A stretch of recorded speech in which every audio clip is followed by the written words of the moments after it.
Yo, yo, yo, yo, yo, what's up, y'all? What's up? What's up? What up? What up? What's going on with everybody, man? I hope that everybody is feeling good, feeling great today, man. I know I am, you know what I'm saying? It's Friday. It's Friday. Yeah, yeah, yeah, yeah. It's Friday. So I want to talk to y'all about women's college basketball bullying.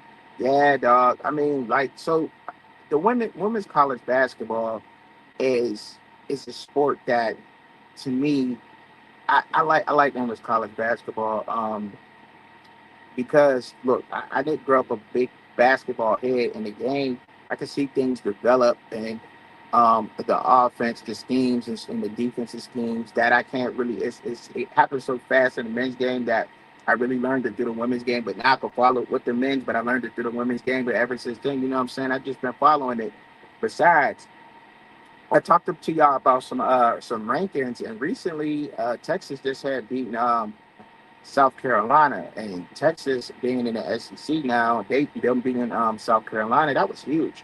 That was a huge win when they beat them because they've been on a roll. But we know, South Carolina under Don Staley, they just don't give up. But they recently just had beat Florida. They just dogged Florida. I think it was like 104-66 or something like that. But they had dogged them. And Malaysia Fulwiley got to, I think her minutes got to become more valuable on the court than me. You know what I mean? Once Malaysia Fulwiley's minutes become more valuable. And what I mean by that is just, her coming on the court and, putting up points.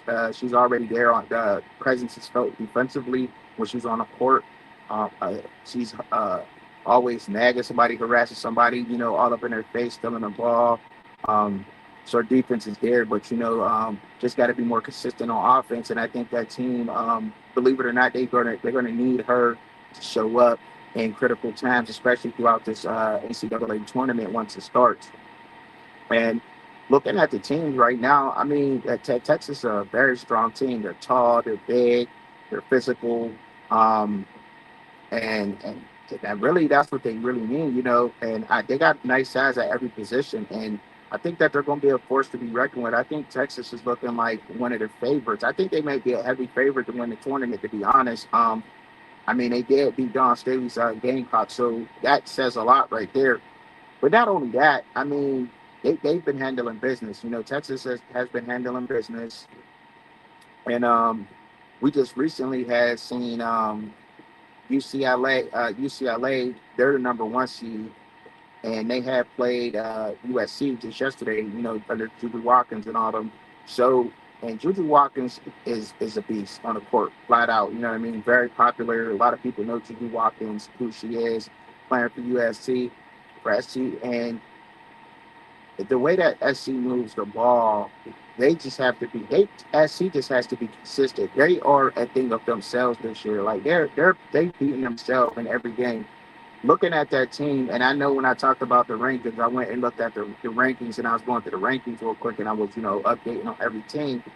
I think that when you look at what SC is doing, right, and a lot of these teams can be beat by any one of them any given day, but SC I think should be a heavy favorite because they've beaten themselves. They have all the pieces on that team. You know what I mean? To really just shut out everybody. And I mean, they showed that when they just beat UCLA with Lauren Betts, the tallest, biggest, player in women's basketball, if you ask me. Very dominant center. Lauren Betts played at I think she started off at Stanford on the bench. Then she had, then she moved to UCLA. This is her second year at UCLA right now as a junior, I believe.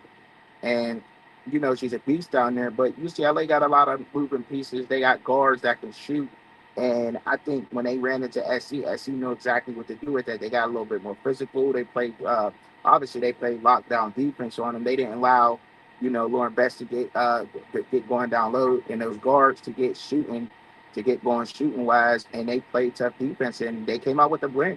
And that's exactly what you're going to see about some of those teams like that, with SC, and they're a shell of themselves. I think UCLA, I think they got a little bit exposed this game. Now, I know it's tough to say that because look, they've been number one, and a lot of people, they've been in some tough games. They've been down in quarters, they've lost some quarters, and Some things have happened.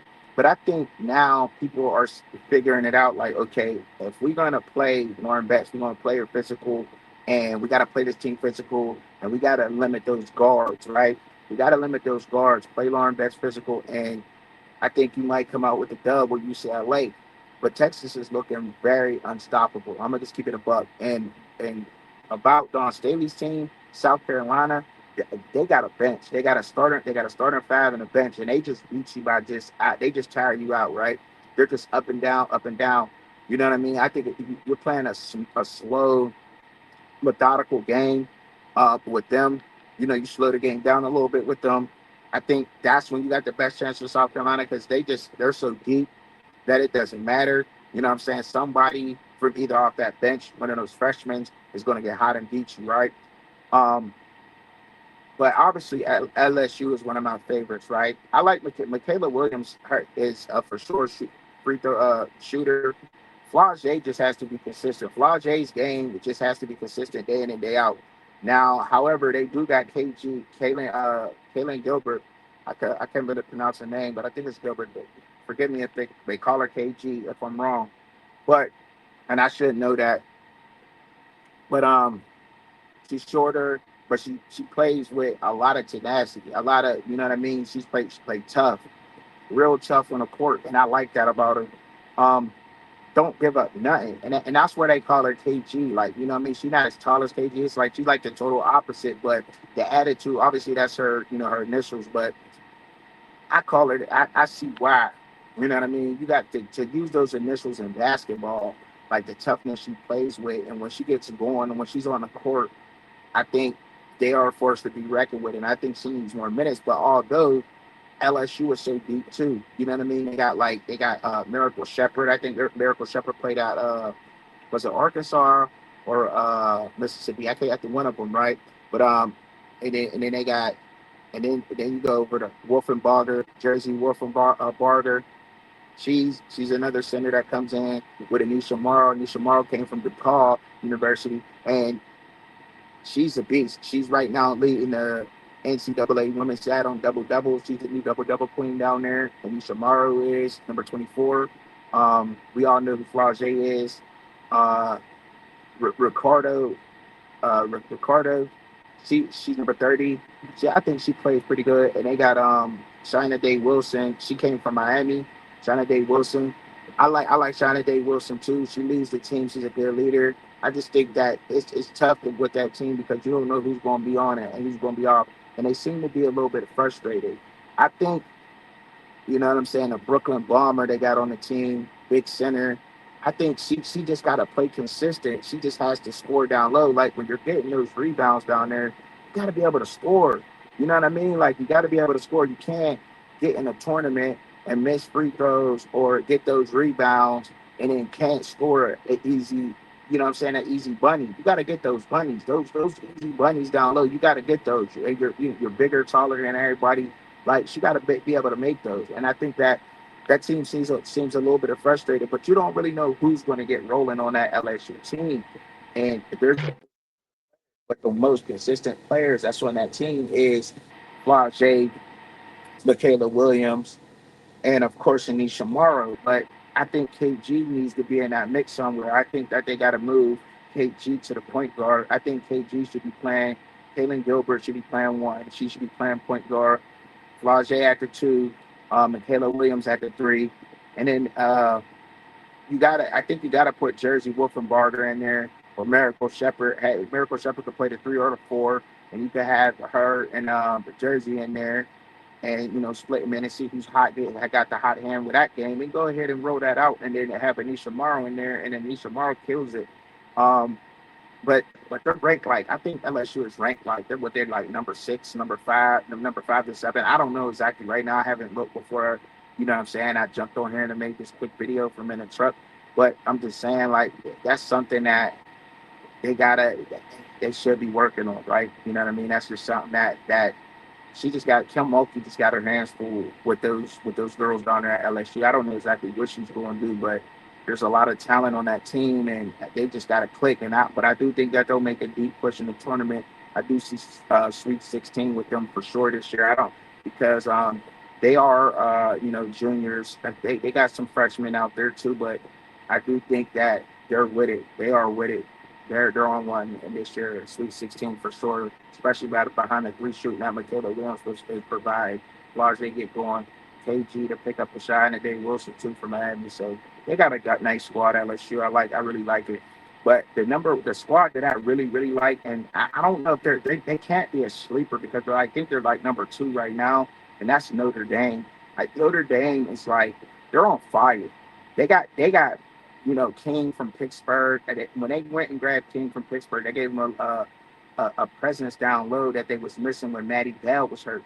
Now Maddie Bell, like Betty Westbeld, she could shoot. She could play the center. She could, rebound really well, and she could shoot the three. So that stretches the floor out.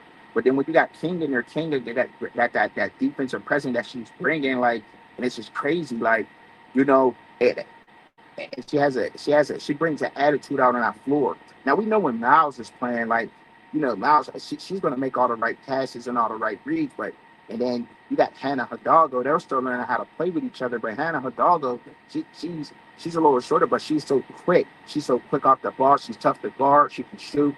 If she's good, get going, and she's hot, you're gonna have a long day with Notre Dame because not only that, but then you got some like Sonia Citron is like the heart and soul of that team. And I really like Sonia Citron. So Sonia Citron, Maddie Westbeld, when they get going, I can't remember the other center's name, but when they get going on that team, you know what I'm saying, and they get to clicking her, Hannah Hidalgo, like they got this weird chemistry. But with Sonia Citron gets running, like that's another score on that Notre Dame team. Like Notre Dame is deep too, don't get it twisted, but they're consistent. Notre Dame is consistent. Like they are like the most pro. Like, they look like pros when they play. You know what I mean?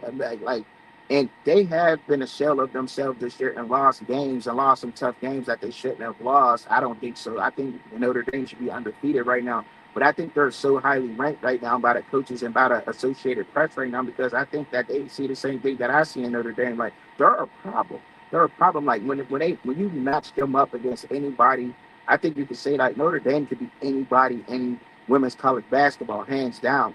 Like, so I think that they should be a heavy favorite along with Texas. You know what I'm saying? Like, so, and of course, Dawn Staley's team is always going to be because Dawn Staley her team is just so deep and they're also talented too. But the thing is like, you just have like when I'm talking when you talk about Notre Dame, Hannah Hidalgo, and experience, and she come in as a freshman on fire, but now she's an experienced veteran point a guard that's out there, especially with Miles. Miles is on the court with her. Miles on there. It's crazy. It's even crazy, like because you can't guard both of them. You cannot guard both of them. And even if they're playing a team like South Carolina, LSU, um, Texas, even if they're playing those teams like okay, when you look at those other teams, like, yeah, they match up well, and you gotta have the depth, but they have the depth this year. Notre Dame has the depth this year to hang with everybody else, and I think no doubt you'll see them in the Sweet 16. Don't be surprised if you see Notre Dame slip into the Elite Eight. You know what I mean? Even though they're number two seed, it's a tournament and March Madness, and as the time goes on, things change. You know what I mean? Like anybody could be beat in a tournament. You always got your Cinderella stories and everything else, but that team is a heavy juggernaut, and I would have to say is one of my favorites, like for sure. You know what I mean? I like LSU, and I really like Notre Dame to really take it all. To be honest, you know what I'm saying? Like if you always get to make a couple different brackets. You know what I mean? But I think Notre Dame could take it. I think Notre Dame could take it because when I look at that team, like as long even when they're on a down, when they're shooting down, they still can get down low. Like you can't play, and that's what makes teams like Texas, Notre Dame, and it should Don Staley's team should be playing like this too. But they're missing. They're missing. You know what I mean? They're missing that strength. And then you got those dangerous teams that are just that you can't sleep on at all. That will take you out if you're not woke. Like TCU, Tennessee, Ole Miss, Vanderbilt. You know what I mean? Like, don't forget about those teams like that in the women's category. That if you're not playing, if they're not coming to play with their A game, those teams right there will take you out. You know what I mean? They're very tough teams. But yeah, man, I like Notre Dame. I really like Notre Dame to like run the table with this tournament. Like they're a problem. they are a problem. Like they're almost unguardable. Like I said, you can force them to play anyway. They're going to get their points. Like you have to outscore them. You got to play tough defense on them and outscore them. Hope they miss. You know what I'm saying? You have to hope Notre Dame miss. Notre Dame having an off night of how you beat them is how you're going to beat them. But that's it. They have to beat themselves, and that's with a lot of these good teams in the women's category. Like they have to beat themselves. They have to be having an off night to lose. Um, but the thing is, with the difference is with Notre Dame is when they get down, it's like they come back. You know what I mean? They come back. That's the difference with Notre Dame. When they're down, they come back. When these other teams get down, it's hard for them to come back. And I think you just kind of seen that with UCLA, like they got down and they couldn't really like recover. I think at C it was down and they can't recover. And as you can see, like that's why my favorites, like I've seen them come back in games, like games they probably should have lost, and so some games they did lose. Like LSU did lose, they did take a tough L, but they lost to South Carolina. Then you've seen South Carolina lose to Texas, but LSU will be playing Texas soon. I want to see how they match up against them. And this is before the tournament, but the tournament is going to be very exciting. You know what I mean? On both the men's and the women's side, I think. But I think the men's is a little bit easier. I honestly think that it's going to be a little bit easier this year, even though the portal has put people around. But when I get to looking on the men's side, I think Duke is like a heavy favorite to try to like run the table. Houston is creeping in out there, but I'm not talking about the men right now. I want to take nothing away from the ladies right now. But yeah, man, for real, I like those. I like them. Don't sleep on Texas. Texas is a tough team, but we'll see what they do because they've been creeping up there the past couple of years, but Notre Dame has been getting further and further. And they haven't been able to answer the call. They haven't been able to answer the phone. You calling cut? They ain't been able to pick up that phone. They ain't been able to pick up that phone call and get it going. But we'll see what happens with them. You know what I'm saying? We'll see what happens with Notre Dame. I think that they got a fair shot to get there, man. I'm excited to see what's going to happen in this tournament, man. But y'all let me know who y'all have your favorites is on the women's side and on the men's. You know what I'm saying? Down in the comments. I'll be back with another one, man. But just wanted to touch base with y'all, man. Hey, peace out, man. Y'all have a good one, man. Pray for me. I pray for y'all. Peace out, y'all.